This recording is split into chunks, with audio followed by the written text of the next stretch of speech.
बिस्मिल्लाहिर्रहमानिर्रहीम। अस्सलाम वालेकुम दोस्तों, एक नई वीडियो के साथ हाजिर हैं। चलिए अपनी वीडियो स्टार्ट करते हैं। इजरायली डिफेंस फोर्सेस के जो arrow anti ballistic missile systems थे या जो एरो बैलिस्टिक मिसाइल सिस्टम का जो आर्सनल था उसमें बहुत तेज़ी से कमी आ रही है। बताया जाता है कि 13 जून से जब से ये लड़ाई स्टार्ट हुई है, लड़ाई तो खैर इसराइल ने स्टार्ट की थी और इसराइल ने रात के वक्त ईरान के ऊपर एक सरप्राइज अटैक किया था, 200 जहाज भेजे थे, ये उनकी अपनी स्टेटमेंट है। तो उसके बाद जब से ईरान ने अपने बैलिस्टिक मिसाइल मारना शुरू किए हैं इसराइल के ऊपर, बताया जाता है कि इसराइल ने इन बैलिस्टिक मिसाइल्स को रोकने के लिए जो अपने लेयर्ड एयर डिफेंस सिस्टम्स इस्तेमाल किए हैं उनके अंदर मिसाइल्स जो हैं वो अब ख़त्म होते जा रहे हैं। अच्छा, यहाँ पे सिर्फ इजरायली मिसाइल्स नहीं है। इसराइल के पास सबसे पहले तो एरो 3 मिसाइल है, उसके बाद एक एरो 2 है, उसके बाद एक डेविड स्लिंग है और फिर सबसे नीचे जो है वो ये आयरन डोम आता है, जो कि बिल्कुल जब मिसाइल नज़दीक आ जाता है तो उसको जो है वो इंटरसेप्ट करने के लिए इसराइलीज ने बनाया हुआ है। इसराइल को जो सबसे बड़ा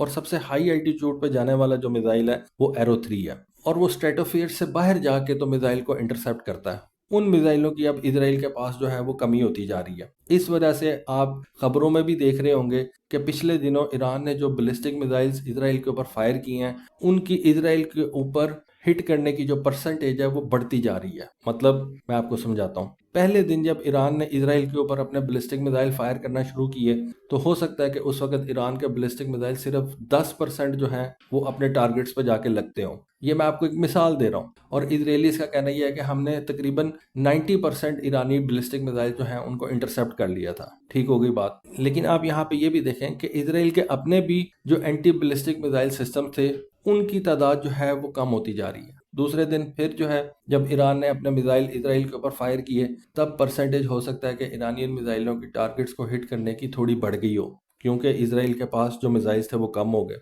अब ये हालात हो गए हैं कि ईरान जो भी अपना बैलिस्टिक मिसाइल इसराइल के ऊपर फायर कर रहा है मोस्टली उनके अंदर से जाके इसराइल को हिट कर रहे हैं। उसकी रीज़न ये है कि एक तो इसराइल के अपने एंटी बैलिस्टिक मिसाइल सिस्टम्स की तादाद कम हो गई है, फिर अमेरिका ने जो मुख्तलिफ गल्फ कंट्रीज़ में अपने पैट्रियट एयर डिफेंस सिस्टम्स खड़े किए हुए थे या अमेरिकन नेवी के जो एडीज डिस्ट्रॉयर्स हैं जिनके ऊपर SM-2, SM-3, SM-6 मिसाइल्स लगे हुए हैं जो ईरान के बैलिस्टिक मिसाइल्स को शॉट डाउन करने के लिए वो यूज़ कर सकते हैं, उनके अंदर भी कमी आती जा रही है। फिर ये भी बात है कि अमेरिका ने अपने सारे के सारे मिसाइल्स तो इसराइल की हिफाजत के लिए जो है वो नहीं चला देने।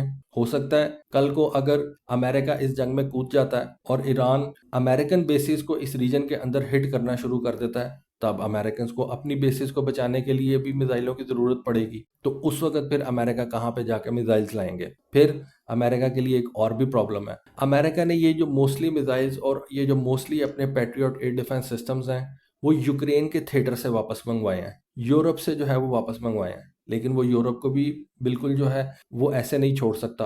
कल को पुतिन अगर जो है वो अपॉर्चुनिटी देखता है और वो यूरोप के ऊपर ही कोई कार्रवाई डाल देता है तो अमेरिका ये भी बर्दाश्त नहीं कर सकता। फिर ताइवान के थिएटर के अंदर से भी अमेरिकन जो हैं वो अपने ये एंटी बैलिस्टिक मिसाइल सिस्टम नहीं उठा सकता। चाइना ने अगर अपॉर्चुनिटी देखी कि अमेरिकन ने सारे के सारे एंटी बैलिस्टिक मिसाइल सिस्टम जो हैं वो मिडिल ईस्ट में भेज दी हैं, तो चाइनीज जो हैं वो भी इस अपॉर्चुनिटी का फायदा उठा सकते हैं। नॉर्थ कोरिया जो है वो भी अमेरिका का एडवर्सरी है। अगर वो देखता है कि जापान के अंदर से अमेरिका अपने ये पैट्रियट मिसाइल्स को मिडिल ईस्ट में ले गया, जापान के नज़दीक अमेरिकन एजिस डिस्ट्रॉयर जो उसकी प्रोटेक्शन के लिए रखे हुए थे वो अब मिडिल ईस्ट के थिएटर में चले गए हैं, तो नॉर्थ कोरिया का किसी को क्या पता है नॉर्थ कोरिया क्या करे। तो अमेरिका ने अपना एक डिफेंसिव पोस्चर जो है वो हर थिएटर में रखना है।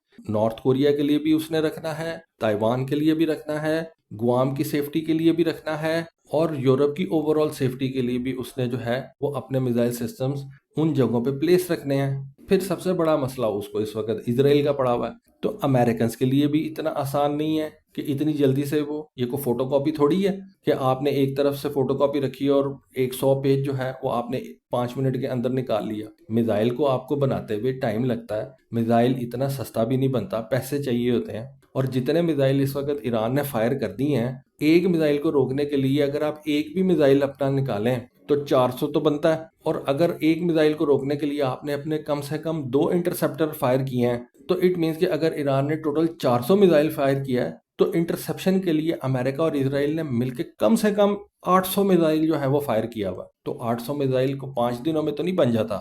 उससे पहले यमनी जो है उन्होंने भी इसराइल के ऊपर जो है वो हमले अपने जारी रखे हुए थे। और एक वक्त तो ये आ गया था कि अमेरिका के जो एजिस डिस्ट्रॉयर्स थे उनके वीएलएस सिस्टम्स खाली हो गए थे और उनको अपने वीएलएस सिस्टम्स को रीफिल करने के लिए अपने बहरी जहाज़ों को यूरोप भेजना पड़ा था। और यूरोप में जो अमेरिका का असला पड़ा हुआ है, डेफिनेटली अमेरिका ने अपना असला जो है वो पूरी दुनिया में फैलाया हुआ है। ऐसा तो नहीं है कि अमेरिकन जहाज़ों को जब असले की ज़रूरत पड़ती है तो वो भागे भागे अमेरिका जाते हैं। अमेरिका ने जो अपनी बेसिस बनाई हुई है वहाँ पे अमेरिका का असला भी पड़ा हुआ है और इस बात का सबको पता है, ईरान को भी पता है। कल को अगर अमेरिका इस जंग में आता है तो ईरान सबसे पहले उन बेसिस को हिट करेगा। तो यमन के अंदर जब ये मामला खराब थे तो अमेरिकन के जो एजिस डिस्ट्रॉयर्स थे वो यूरोप चले गए थे।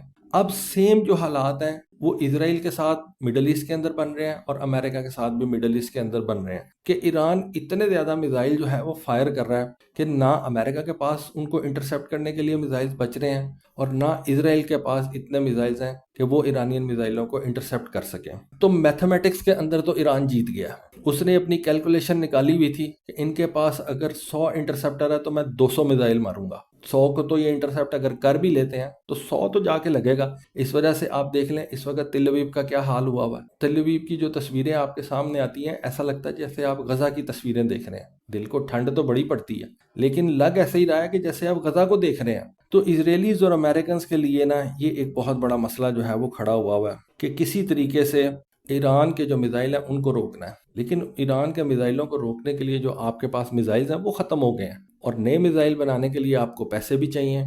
और अमेरिका के अंदर इस वक्त ये डिबेट चल रही है, अमेरिकन लोग कह रहे हैं कि जी हम पैसा नहीं देंगे, हमारे टैक्स का पैसा आप इसराइल पे क्यों यूज़ करते हैं।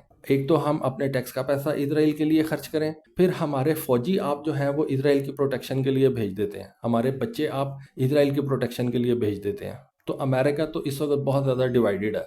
वो कहते हैं जी कि अब हमने इसराइल को प्रोटेक्ट नहीं करना। अगर इसराइल को इतना शौक है जंगें लड़ने का, कभी शाम पे हमला कर देता है, कभी लबनान पे हमला कर देता है, कभी ईरान के ऊपर हमला कर देता है, गजा के ऊपर, तो उसने एक हमले की जो है वो पुरानी उसने रिवायत रखी हुई है। तो अगर इसराइल को इतना शौक है हमले करने का तो फिर लड़े उन मुल्कों के साथ जाके। अमेरिकन लोग कह रहे हैं कि अब हम ना पैसा देंगे ना अपने फौजी देंगे। ऊपर से जो एंटी बैलिस्टिक मिसाइल्स हैं इनकी भी शॉर्टेज का सामना है। तो इसराइल के जो मामलात है ना वो कोई इतने अच्छे नहीं हैं, मामलात वहाँ पे ख़राब हो रहे हैं। तो बहरहाल एनीवे ये एक इन्फॉर्मेशन थी, सोचा आपके साथ शेयर करूं। होपफुली आपको आज की वीडियो, आज की इन्फॉर्मेशन पसंद आई होगी। कमेंट सेक्शन में अपनी राय से ज़रूर आगाह कीजिएगा। आज के लिए बस इतना ही। Thank you. अल्लाह हाफिज़।